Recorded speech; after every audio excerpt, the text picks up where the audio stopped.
Livro do profeta Amós, capítulo de número 4. Nós vamos dar continuidade à nossa série de sermões.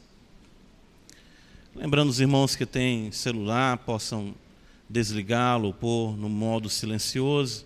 Se você tem criança de colo e porventura ela venha chorar, tem alguma inquietação, você pode, nosso espaço externo, acalentar a criança, ou mesmo temos o berçário.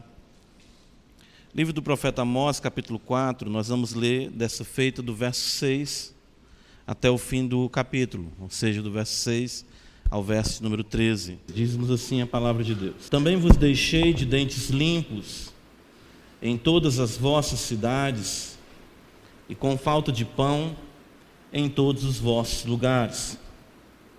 Contudo, não vos convertestes a mim, disse o Senhor. Além disso, retive de vós a chuva 3 meses ainda antes da ceifa, e fiz chover sobre uma cidade e sobre a outra não. Um campo teve chuva, mas o outro que ficou sem chuva se secou. Andaram 2 ou 3 cidades, indo a outra cidade para beberem água, mas não se saciaram. Contudo, não vos convertestes a mim, disse o Senhor. Feri-vos com o crestamento e a ferrugem, a multidão das vossas hortas e das vossas vinhas, e das vossas figueiras e das vossas oliveiras, devorou-a o gafanhoto. Contudo, não vos convertestes a mim, disse o Senhor. Enviei a peste contra vós outros, à maneira do Egito. Os vossos jovens matei-os à espada, e os vossos cavalos deixei-os levar presos. E o mau cheiro dos vossos arraiais fiz subir aos vossos narizes. Contudo, não vos convertestes a mim, disse o Senhor.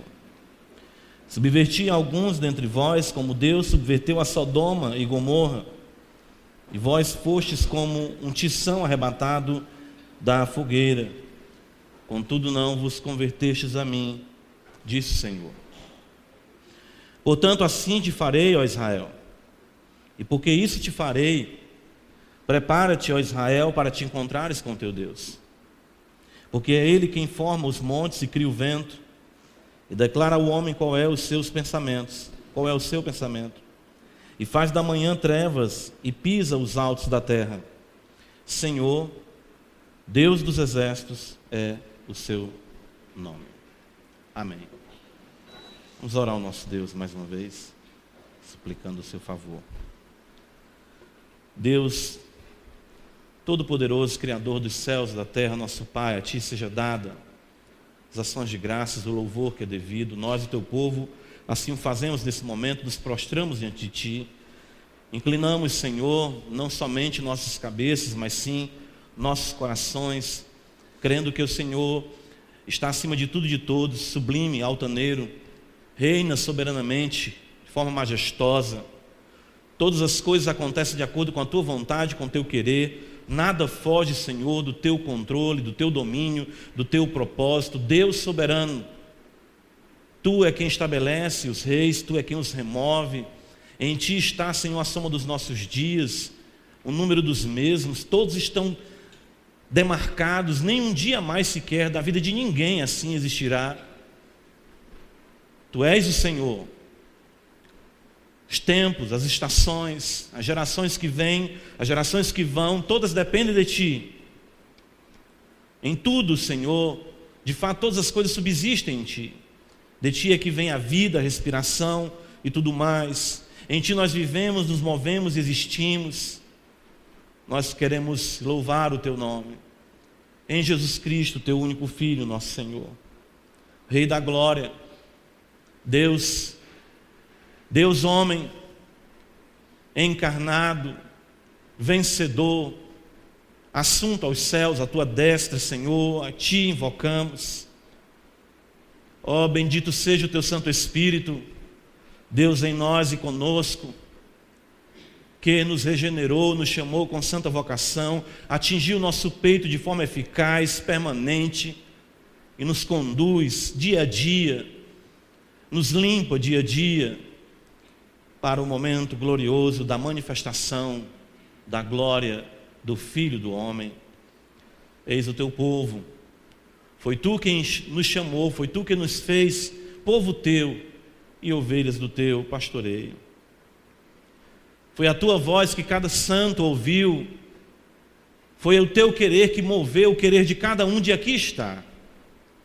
Foi o Senhor que moveu até aqueles que não queriam aqui estar, para que a tua palavra não voltasse para ti vazia, e sim cumprisse aquilo para o que tu a determinou. Faz, Senhor, como diz o santo apóstolo, infinitamente mais, além do que pedimos ou pensamos. E que a dimensão do amor de Cristo, a altura, a profundidade, o comprimento, a largura, ó Deus bendito, possamos ser tomados dessa realidade, as nossas mentes elevadas à compreensão e à percepção da esfera celestial, as nossas afeições aquecidas, enternecidas, tomadas, capturadas por Ti, e todas as paixões que ainda persistem em nosso coração sejam aniquiladas para a glória do Teu nome. Nada, Senhor, possa competir com o amor do Senhor em nossos corações, mas tudo e todos, a semelhança dos 24 anciãos, a semelhança de todos aqueles que estão diante do Teu trono, tudo e todos se prostrem diante de Ti. Assim os nossos corações sejam, assim possam agir para a glória do Teu nome. Faz, Senhor, cada vez mais o Teu nome célebre, para que em toda a terra se saiba o Deus verdadeiro é o Deus revelado em Israel, revelado plenamente na face de nosso Senhor e Salvador Jesus Cristo. Eis o Teu povo, eis-nos nós aqui o Teu povo, glorifica o Teu nome, nós cremos no poder do Espírito Santo, por isso assim Te oramos em Cristo Jesus. Amém.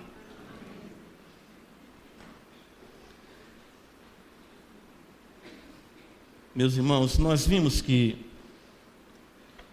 o profeta Amós, levantado por Deus para admoestar Israel, anunciara um juízo sobre a mesma nação que seria inevitável. Nós temos acompanhado isso desde a abertura do livro do profeta Amós. O Senhor assim afirma que as transgressões, as iniquidades não passariam de fato desapercebidas diante dos seus olhos. Sejam as transgressões daqueles que não são seu povo, sejam as transgressões de Judá, até mesmo de Israel, o Senhor é justo juiz e, como diz Abraão mesmo, Ele fará justiça em toda a terra. Por muito tempo Deus admoestar o seu povo e concede a Israel um contexto singular de tranquilidade e de estabilidade.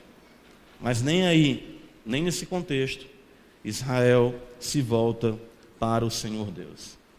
Nós vimos no capítulo 3, então, que o Senhor estabelece o tribunal, Ele estabelece a acusação.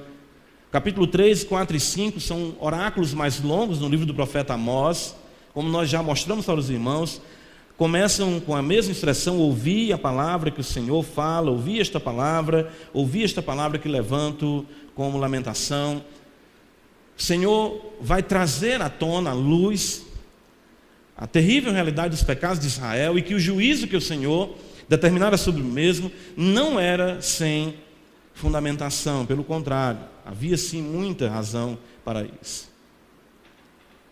Amós 3, versículo 11, os irmãos podem observar, o Senhor de forma conclusiva diz, na sentença que nós vimos nesse capítulo: portanto assim diz o Senhor Deus, o inimigo cercará a tua terra, derribará a tua fortaleza e os teus castelos serão saqueados. O Senhor anunciou isso através de Amós.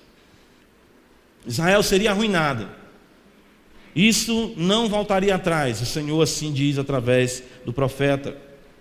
O inimigo, a Síria, como nós sabemos pela história também, e também é registrado no livro dos reis, Deus levantou a Síria de forma cruel, cercou Israel com a sua sede em Samaria, e de forma terrível, avassaladora, arruinou as 10 tribos que ali se encontravam.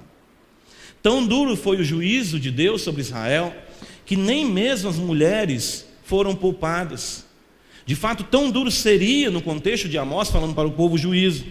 Como nós vimos em nosso sermão passado, as mulheres nomeadas por Amós como vacas de Bazã, em sua arrogância, Invertiam, subvertiam os papéis estabelecidos por Deus, e o caos na sociedade se estabelecera. Quando os homens recuaram, as mulheres avançaram, a ordem foi invertida, e assim nós vimos cada vez mais uma nação entregue às suas paixões, entregue ao engano de seus corações. Deus julgaria o seu povo por sua conduta injusta e violenta. Firmamos isso também em Amós capítulo 3, versículo 10, veja mais uma vez: Israel não sabe fazer o que é reto, diz o Senhor, e entesoura nos seus castelos violência e devastação. Os tesouros de Israel, a riqueza de Israel, aquela prosperidade por mais de 4 décadas no reinado de Jeroboão, foi forjada, foi exatamente estabelecida pela injustiça social, pela devastação, pela opressão dos pobres, um tumulto tal em Israel, uma anarquia, ou seja, uma não observância da lei de Deus, que era realmente até mesmo pior do que as nações ao seu redor. Tanto que o Senhor Deus chamou o Egito e a Filístia para testemunharem o juízo do Senhor sobre aquela nação. Versículo 9 do capítulo 3. O juízo seria inevitável, é isso que o profeta está dizendo. Porém, alguém ainda poderia perguntar assim: mas Deus julgará tão de imediato assim o seu povo? Nós sabemos que Deus já havia anunciado esses juízos em Deuteronômio capítulo 28, no livro de Levítico também. O rei Salomão, orando ali no livro dos reis, ele menciona as maldições da aliança, destacando que se Israel não obedecesse o Senhor, Deus traria uma nação de língua estrangeira que haveria de julgar o seu povo. Mas se passaram tantos anos, décadas, séculos, e parece que isso de nada era realmente tão urgente, não estaria o profeta aí, quem sabe, sendo um tanto enfático ou demasiadamente enfático quanto à sua percepção do juízo de Deus? Não há nenhuma chance aí de arrependimento? Não estaria, ou seja, Deus agindo nesse momento sem misericórdia para com o seu povo? Essa pergunta é uma pergunta que, de fato, surge, e nós mesmos podemos até dizer assim: puxa, realmente as coisas se deram assim, aconteceu mesmo. Nós sempre temos essa tendência de achar que Deus não agirá dessa forma. O próprio povo poderia assim questionar, ou seja, não haveria outra chance? Não seria um tanto veloz esse juízo da parte de Deus sobre o seu povo? É exatamente a esses questionamentos que nós vemos Amós agora se ocupar em responder. Ou seja, a partir do versículo 6, nós vemos o cuidado do profeta em não deixar o povo enganado quanto a essa realidade, né? A não deixar o povo achar que de forma nenhuma havia da parte de Deus alguma injustiça, ou mesmo alguma precipitação, ou mesmo do profeta em anunciar tão grande juízo sobre o povo. Veja comigo então, a partir do versículo número 6, né? Deixa eu só ajeitar aqui um pouco esse fio que está prendendo.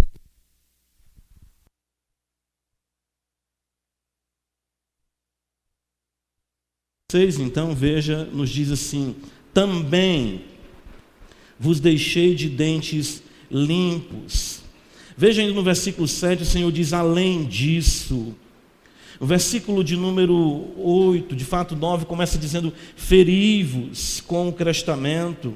E no versículo número 10, nós vemos o Senhor falando através do profeta: enviei a peste contra vós outros. Versículo 11, subverti alguns dentre vós. Ou seja, veja que as ações de Deus são intensas no meio do povo de Israel para trazê-los ao arrependimento. E nós vemos aqui a longanimidade de Deus. É com isso que Amós responde a possibilidade desses questionamentos. Ou seja, é um juízo inevitável, mas nós não teremos outra chance, não teria outra oportunidade. E veja que o versículo 6 começa dizendo também, ou seja, como se ele estivesse fazendo o link com o versículo número 11. Ou seja, o que eu estou trazendo de juízo sobre Israel não é algo novo, não é algo recente. De muitas maneiras e de muitos modos, o Senhor Deus chamou a atenção do seu povo, porém sem uma resposta satisfatória, ou seja, a ausência de arrependimento era total. Há uma persistência de Deus aqui, há uma didática aqui do Senhor, de tentar fazer o povo compreender e se aperceber da longanimidade de Deus. Isso é algo que acontece em toda a história do povo de Israel. Deus fala que exatamente de forma paciente procurou chamar a atenção do seu povo, e isso para que o povo jamais viesse dizer que quando o juízo definitivo viesse, o Senhor Deus não teria alertado o mesmo, ou seja, daquilo que ele haveria de fazer com o mesmo. Versículo 7 do capítulo 3, o Senhor diz: certamente o Senhor Deus não fará coisa alguma sem primeiro revelar o seu segredo aos seus servos os profetas. É algo que Deus já vem falando com o seu povo, é algo que Deus já vem trabalhando. O contexto aqui destaca exatamente isso, a longanimidade de Deus. No Evangelho de Lucas, capítulo 13, tem um texto de uma parábola do Senhor que nos ajuda exatamente a compreender um pouco mais essa realidade, ou a maneira como Deus age com o seu povo. Veja só.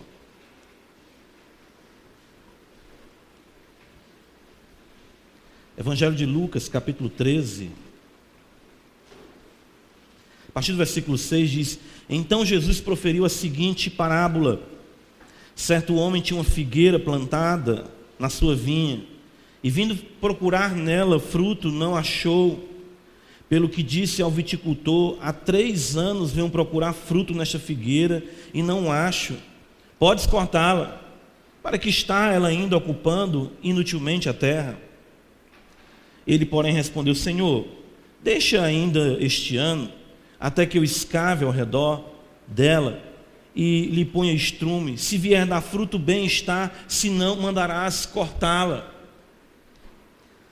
Interessante que o contexto aqui dessa parábola destaca o arrependimento como fruto buscado pelo Senhor. Versículo 5 do capítulo 13, o caso da torre de Siloé ter caído, de Pilatos ter matado alguns homens que estavam adorando no templo e misturado o sangue deles com o sangue do sacrifício, foi algo que impactou muito a comunidade de Jerusalém. E o Senhor Jesus fala: se não vos arrependerdes, todos igualmente perecereis. Ou seja, tudo que está acontecendo em redor de vocês, tudo que está acontecendo na vida de vocês, é uma atitude da longanimidade de Deus para levá-los ao arrependimento. Mas já se passou 1 ano, se passou 2 anos, se passou 3 anos, vamos cortar. E aí exatamente o Senhor, aqui na parábola, diz: vamos deixar mais 1 ano. Se continuar depois desse ano ainda sem dar fruto, então de fato corta mesmo, para que inutilmente não fique ocupando a terra. Mas isso destaca mais uma vez a paciência de Yahvé, a paciência do Senhor Deus em admoestar Israel, isso por séculos, por muitos anos, levantando profetas para que os mesmos se voltassem para Deus, mas o povo não se voltava. Interessante que Deus tocava nas estruturas com vistas de despertar o povo. Porém a cegueira era tal que não deixava o povo cogitar sobre a terrível realidade dos seus caminhos. Veja o versículo 6, os juízos que Deus trouxe em Amós capítulo 4, ele fala que deixou os israelitas de dentes limpos. Houve um momento de fome, de escassez, de ausência de pão.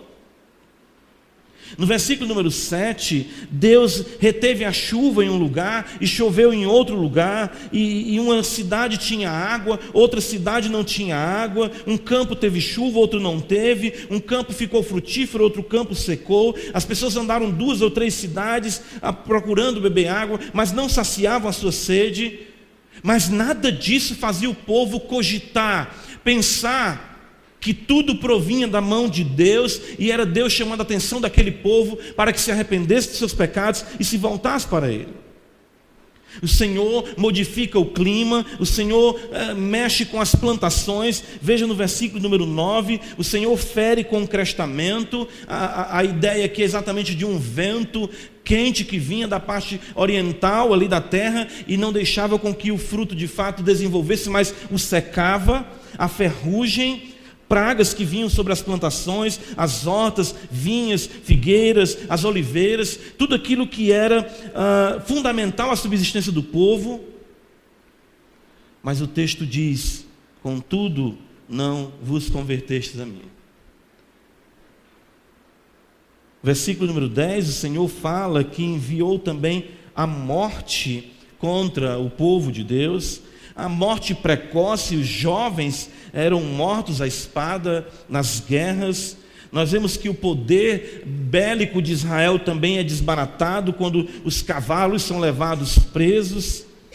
O mau cheiro toma conta dos arraiais de Israel, até mesmo chegar ao ponto de cidades inteiras serem subvertidas, à semelhança de Sodoma e Gomorra, e um ou outro escapou à semelhança de Ló, com as suas filhas. Mas nada disso fazia o povo despertar, fazia o povo cogitar de que suas vidas não estavam de forma agradável a Deus. Irmãos, eu creio que é um grande perigo que nós enfrentamos hoje. Se nós observarmos essas questões todas, elas acontecem de uma medida ou outra em nossa esfera, na nossa terra, com o nosso povo e com o mundo, podemos dizer. Deus tem de diversas maneiras tocado nas estruturas sociais. Nós temos observado o caos se estabelecer, a desordem. Nós temos observado a seca em um lugar, a chuva em outro lugar. Nós temos observado exatamente todas essas questões e temos interpretado as mesmas de forma natural. Nós esquecemos do aspecto sobrenatural, de que Deus é quem está fazendo essas coisas e nos chamando a atenção. A realidade de uma doença como essa, uma pandemia que está se mencionando aí, tudo isso procede da mão de Deus para nos chamar a atenção.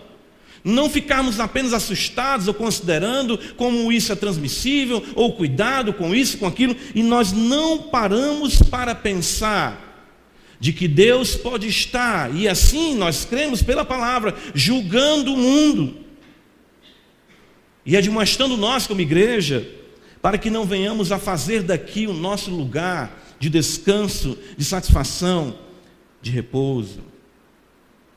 Será necessário Deus tocar no que mais em sua vida, para você entender que Deus de fato é o seu Deus? Quantas e quantas vezes o Senhor toca nas nossas vidas em coisas que nos são preciosas, e isso vem unicamente por conta do seu amor em disciplinar o seu povo, e nós não paramos para pensar que Deus está chamando nossa atenção. Nós não paramos para fazer isso. Interessante é que isso é mencionado constantemente. O Senhor diz: eu também fiz isso, além disso eu fiz isso, eu toquei na tua vida financeira, eu toquei no teu casamento, eu toquei no teu corpo, a tua casa está um problema, a tua vida está um problema. O que é que falta mais para você entender que eu quero que você se volte para mim? Nós não somos aqui adeptos, dessa teologia da prosperidade, de que se estamos bem com Deus, tudo está bem, se a gente tem algum problema, nós vamos viver sob maldição. Não é isso, mas o fato é que Deus julga o seu povo, e principalmente pela ausência do arrependimento, porque a contumácia é algo inadmissível para aqueles que servem o Senhor, ou seja, a desobediência, a permanência nos pecados e o não voltar-se para Ele em arrependimento. É terrível a insanidade humana, porque ela não cogita da necessidade de Deus. Os ímpios estão aí fora e acontece um problema como esse, de uma epidemia, acontece, vamos pensar uma coisa aqui terrível, como um apartamento, um prédio daquele que caiu em Fortaleza, já passou, até se esqueceu já. Ou de um avião que nós lembramos ali que no aeroporto de Congonhas dezenas de pessoas morreram, ou mesmo do tsunami tão impactante que levou até mesmo alguns evangélicos a mudarem a sua visão ortodoxa da onisciência e onipotência de Deus. O fato é que os homens se habituaram a interpretar, ou nem mesmo interpretar, as intempéries da vida com a percepção do Altíssimo. Os homens fizeram isso. Os homens aí fora fazem assim. Agora nós como crentes, nós como povo de Deus, devemos pensar: peraí, Não é que tudo que de pecado, que todo problema na minha vida seja necessariamente por conta de um pecado, mas uma coisa eu lhe garanto: nenhum momento da sua vida você está sem pecado. Então, o texto de Hebreus capítulo 12 é bem conhecido de nós, veja só. Ele vai nos dizer exatamente algo interessante, que às vezes a gente não percebe isso. Veja, Hebreus capítulo 12, ele diz assim: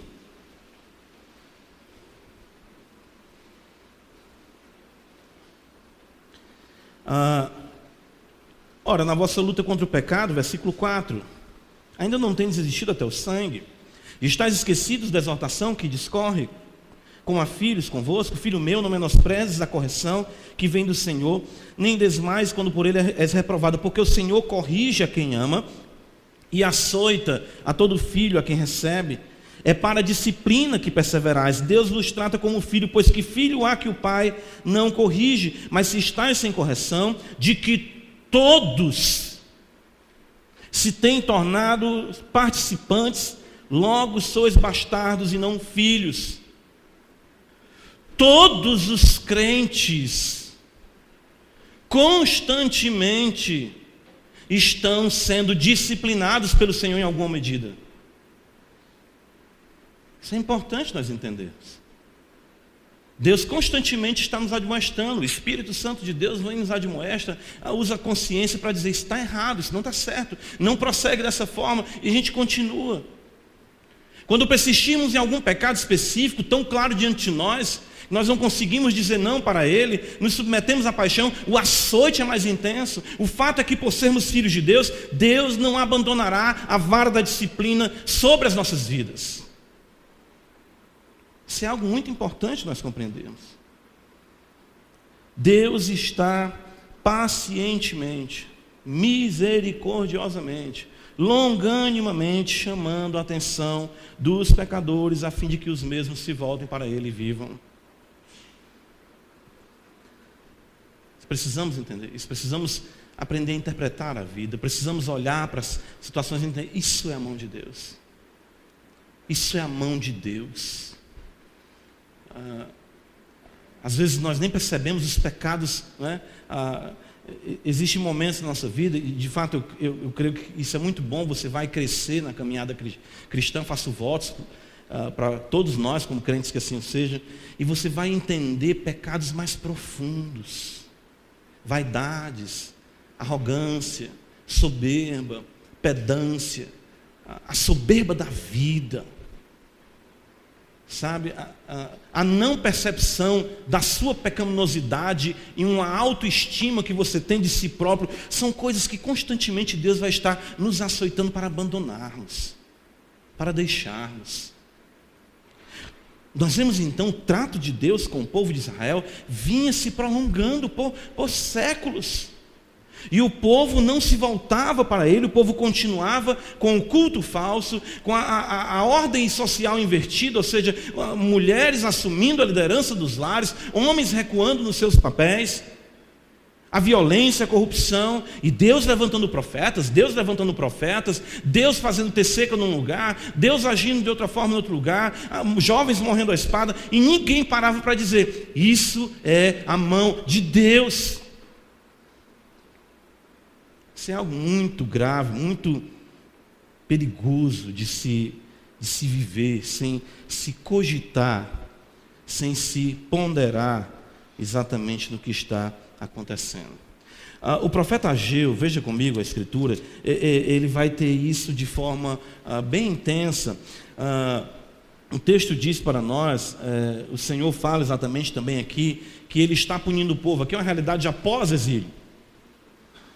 E o povo deixou o templo de lado, estavam morando em casas apaneladas, correndo atrás exatamente da sua estabilidade, da sua vida, etc. Como nós já sabemos, como esse mundo determina para nós o que é a vida, não é? E o Senhor diz exatamente para o povo, não é? Versículo 4 do capítulo 1 de Ageu: a casa é tempo de habitardes vós em casas apaineladas, enquanto esta casa permanece em ruínas.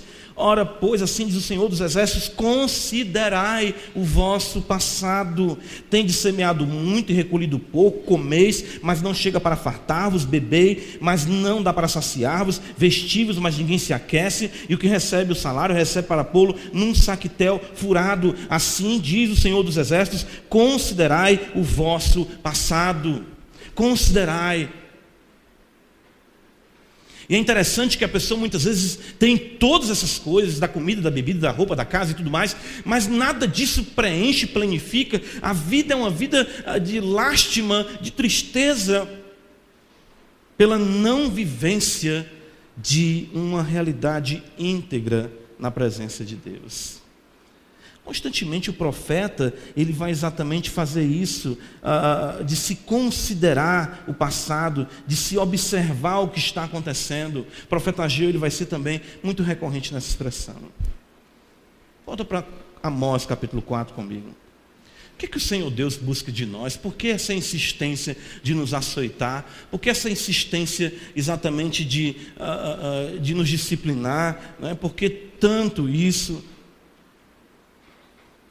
Veja, por 5 vezes, Amós capítulo 4, versículo 6, versículo 8, versículo 9, versículo 10, versículo 11, a expressão do profeta, a palavra de Deus diz: contudo, não vos convertestes a mim, diz o Senhor. O que é que o Senhor busca do seu povo?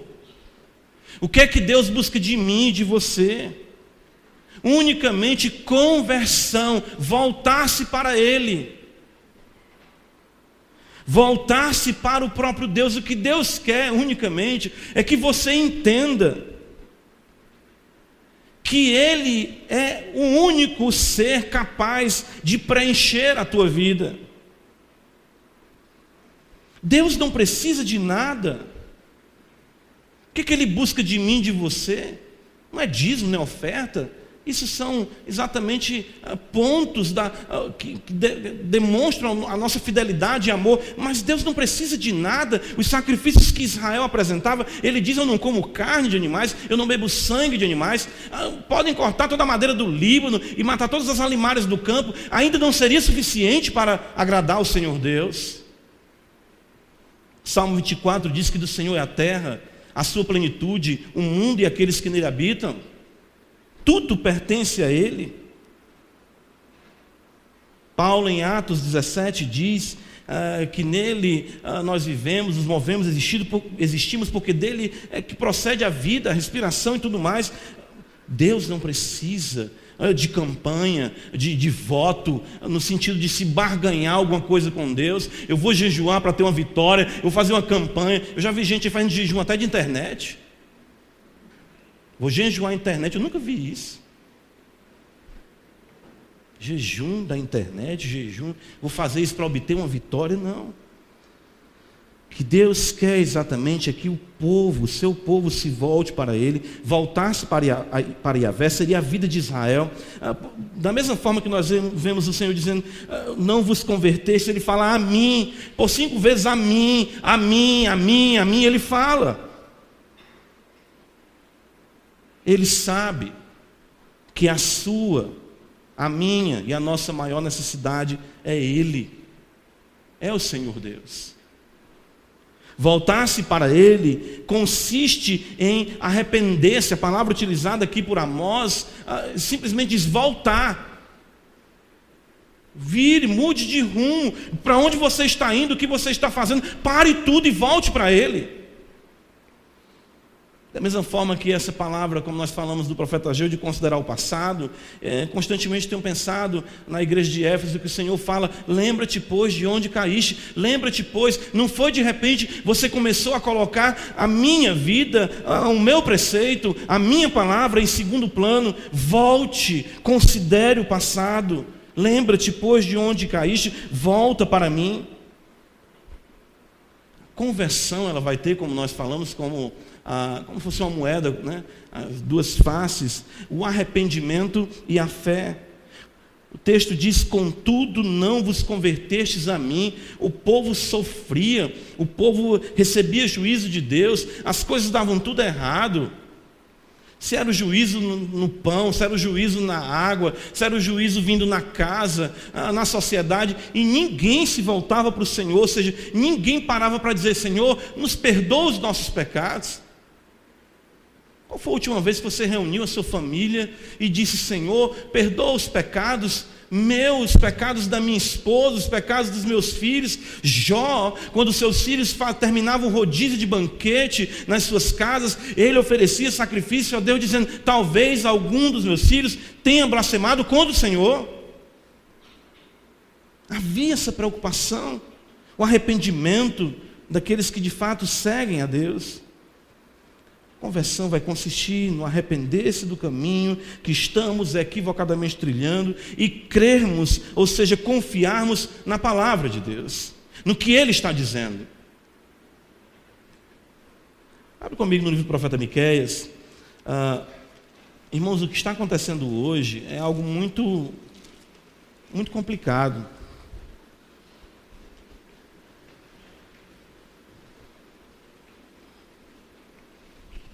Nós sabemos o que Deus quer de nós, mas tem uma palavrinha aí que tem matado essa nossa decisão em obedecer a Deus, e é exatamente mas. Olha, eu sei que é assim, mas isso é para tudo na vida, pode observar. Eu sei que eu deveria ler a Bíblia, mas eu não leio. Eu sei que eu deveria buscar mais o Senhor, mas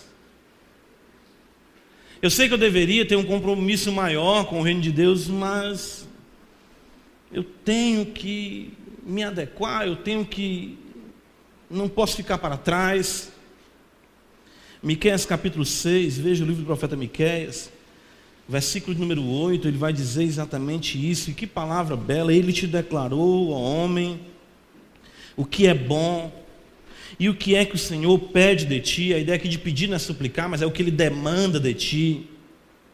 Que pratiques a justiça, ames a misericórdia e andes humildemente com o teu Deus. Você já parou para pensar nisso? Andar com o Senhor. Você lembra de Gênesis capítulo 5? Enoque andou com Deus e não era mais porque Deus o tomou para si. A ideia é essa: venha caminhar comigo, pare de correr por caminhos que não satisfazem a sua vida, volta para mim, caminha comigo humildemente e tu terás delícias nessa vida. A ideia é essa: venha andar humildemente comigo. A palavra de Amós é uma palavra de evangelho puro. Você pode dizer: pastor, mas isso é difícil, é complicado. Se converter, se voltar para o Senhor, eu sei que não é fácil. As suas paixões podem estar à flor da pele. Você pode ter assumido compromissos afetivos, enfim, compromissos até mesmo no mundo, que você pode dizer: como posso me desvencilhar disso tudo? Como posso mudar de forma tão impactante a minha vida?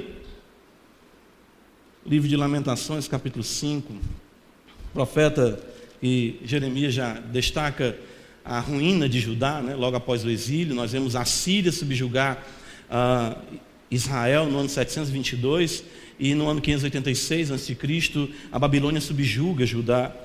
Então o profeta Jeremias, ele faz essa oração, e eu digo que é aqui onde nós encontraremos a vitória, ou seja, é nós nos voltarmos para Deus, como Lamentações capítulo 5, versículo 21, e dizermos: converte-nos a ti, Senhor, e seremos convertidos, renova os nossos dias como dantes. Senhor, eu sei que eu tenho que crer, faça igual aquele pai, ajuda-me na minha incredulidade. Senhor, eu tenho que me arrepender, mas o meu arrependimento é tão fraco, dá-me arrependimento do meu arrependimento, Senhor. Converte-me a ti, Senhor, e serei de fato convertido. Veja, o profeta coloca isso.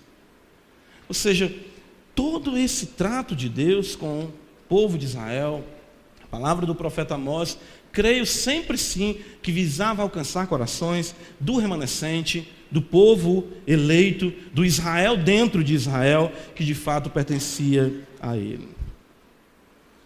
Versículos de número 12, 13, observe do livro do profeta Amós, capítulo 4.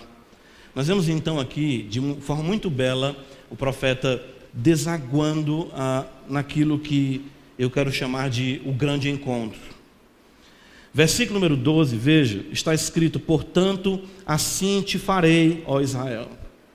E porque isso te farei, prepara-te, ó Israel, para te encontrares com o teu Deus. O Senhor está dizendo assim: eu vou julgar vocês. Como ele afirmou no versículo 11 do capítulo 3, o inimigo cercará a tua terra, derribará a tua fortaleza, e os teus castelos serão saqueados. Portanto, assim te farei, ó Israel, porque já tem muito tempo que eu venho te avisando sobre isso. Já tem muito tempo que eu venho falando sobre isso, já tem muito tempo que eu te admoesto, já trouxe vários juízos sobre a sua vida, e você não se volta para mim. Portanto, assim te farei, ó Israel. E o Senhor Deus, usando o profeta, diz: e porque isso te farei, prepara-te, ó Israel, para te encontrares com o teu Deus. Irmãos, Deus sabe, e é uma coisa que Satanás quer fazer de forma muito perfeita, ele faz no mundo, que os homens esqueçam, e se nós não tivermos cuidado com o enredar dessa vida, nós também podemos esquecer. Todos os homens encontrarão a Deus no final de tudo. Todos.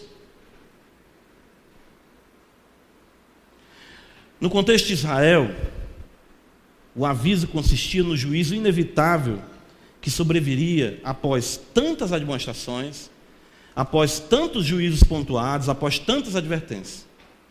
Seria inevitável o juízo que viria sobre Israel. Israel já tivera a sua oportunidade, ou seja, eles estariam face a face com a ira de Deus expressa através do cetro da Síria. Isaías capítulo 10, o Senhor vai falar sobre isso, de que a Síria é o cetro do seu poder e que ela haveria de esmagar as nações a quem ele assim determinasse. Mas o fato é que nessa mensagem do profeta fica para nós também a mensagem de que Deus inevitavelmente estará no final da vida de todo homem. Ou seja, você pode viver a sua vida da maneira que você quiser viver. Você pode andar pelos caminhos que você quiser andar, fazer o que você quiser fazer com o seu corpo. Você pode dizer que na sua vida quem manda é você. Mas vai chegar o dia em que você não poderá dizer para a morte: eu não vou morrer. Estava hoje falando na sala, classe de membresia, e a gente falando sobre a morte, e aquela questão: é o único momento que a gente não pega fila. Na hora que chamar a senha no painel, você vai, meu amigo, não tem nem por onde. Piscou lá o seu número, pronto. Tem fila? Não tem. Vai na minha frente? Não tem isso não. Nessa hora você quer ser educado, né? Não pode ir na minha frente, não. O fato é que, inevitavelmente, Deus está no fim da tua vida te esperando. Da minha vida, da vida de todos nós que estamos aqui. O que nós temos que perguntar, de fato devemos nos indagar, é em que condições se dará esse encontro. Porque Deus está dizendo para Israel: prepara-te, ó Israel, para te encontrares com o teu Deus. De um modo geral, por direito de criação, Deus Todo-Poderoso, Ele pode dizer isso para toda a humanidade: prepara-te, ó humanidade. Toda a humanidade comparecerá ante o trono branco, nós sabemos disso. E nós que estamos aqui, à semelhança de Israel, como povo de Deus, o Senhor diz: prepara-te, ó igreja, para te encontrares com o teu Deus. Isso, então, os termos desse encontro, dependerá se o homem se converteu ou não dos seus caminhos. Ou seja, como será esse encontro? Se será um encontro de misericórdia ou se será um encontro de juízo? Israel, não querendo encontrar o Senhor em misericórdia, haveria inevitavelmente de encontrá-lo em juízo. E nós, como compareceremos diante de Deus. Lembra da parábola que o Senhor fala? Um homem falou ali: Senhor, manda meu irmão partir comigo minha herança. E aí ele disse: quem me constituiu, né, juiz, partidor, enfim, um árbitro entre vós nessas questões. Ele conta a parábola daquele homem, os irmãos já conhecem o texto. O campo dele produziu muito, e ele disse: o que é que eu vou fazer? Coisa boa, né? Deu tudo certo. E aí ele diz: já sei, vou construir celeiros maiores, vou guardar tudo que eu tenho, e vou dizer à minha alma: olha aí, descansa, come, bebe, regala-te, tem em depósito muito suprimento aí, ou seja, para a tua vida, a minha alma. E o que é que o Senhor Jesus fala? Tolo. Interessante isso, eu acho aquilo tão forte. Ele diz: tolo, essa noite te pedirão a tua alma. É como se o profeta Amós dissesse para Israel: vocês vão encarar essa realidade? Olha o versículo número 13, o que é que o profeta apresenta para nós. Porque é Ele, falando de Deus, quem forma os montes e cria o vento, e declara ao homem qual é o seu pensamento, e faz da manhã trevas e pisa os altos da terra. Senhor Deus dos exércitos é o seu nome. Amós apresenta aqui uma doxologia, o Deus singular. Ele é o Criador, Ele é o sustentador de todas as coisas. Não há criatura que não lhe seja manifesta. Ele controla os tempos, supervisiona tudo. Ele é poderoso nas batalhas. É esse Deus que você vai encarar? Pergunta do profeta, a ideia que o profeta traz é essa: você sabe quem é que está esperando você lá na esquina? Coisa ruim, época de colégio, né? Tem gente que fica com raiva da gente de graça. Aí vem aquele que diz: eu vou te pegar lá fora.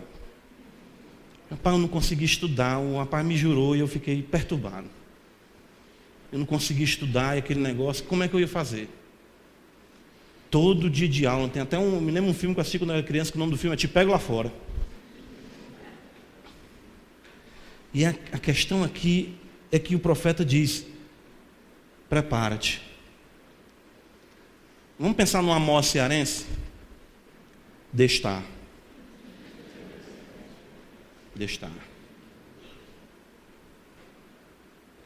Prepara-te, ó Israel, para te encontrares com o Senhor teu Deus. Você terá coragem, o profeta está colocando aqui para Israel: vocês vão ter a coragem de ousar comparecer diante desse Deus sem estar de fato arrependido?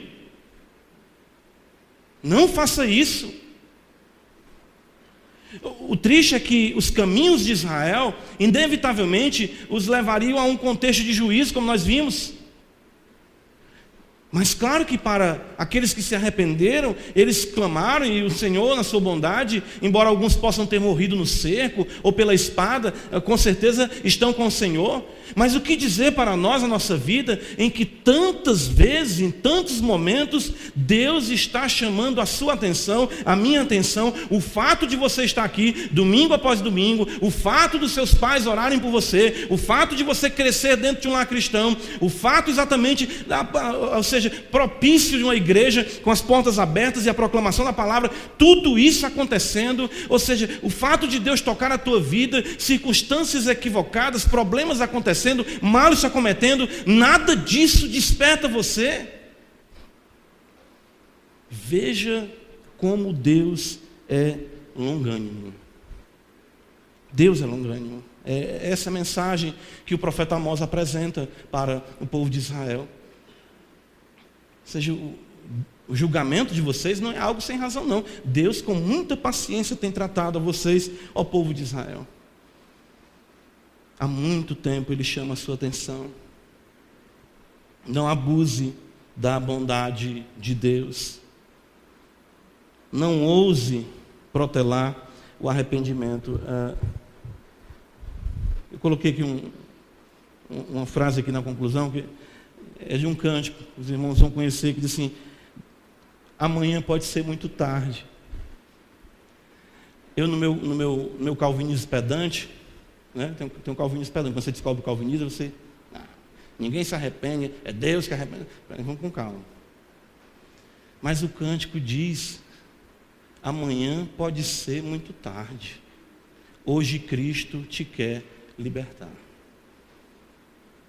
Isso é um fato. De repente, lá fora, Deus está esperando para se encontrar com você. E amanhã pode ser muito tarde. Porque todos compareceremos diante dele. Todos. Você que é bem novinho, velho, que está aí, você vai sim. Não tem por onde não. Você não pensa nem na morte, você está com seus 14, 15 anos, está tudo muito bem. Você também vai comparecer diante dele. E a pergunta que nós temos que responder é essa: como será esse encontro? Essa aqui é a pergunta mais importante que nós temos que responder. Como será esse encontro? E só tem duas realidades: gozo ou miséria. Gozo, regozijo, alegria, vinde benditos de meu Pai, ou miséria. O fato é que nós precisamos estar preparados para nos encontrarmos com o Senhor nosso Deus. Que Deus assim tenha misericórdia de nós e que Deus assim nos ajude por sua bondade. Amém. Senhor da glória, tem misericórdia de nós, ó Deus. Temos sido muitas vezes, Senhor, tão contumazes. Ó Pai, não nos trata de acordo com os nossos pecados, mas faz-nos voltar para Ti antes que seja tarde. Não deixe de forma nenhuma que brinquemos com o pecado,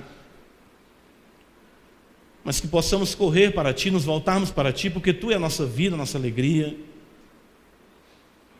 Não deixe de forma nenhuma que essa história se repita na nossa vida. Só existe vida em Ti, conversão, arrependimento, fé.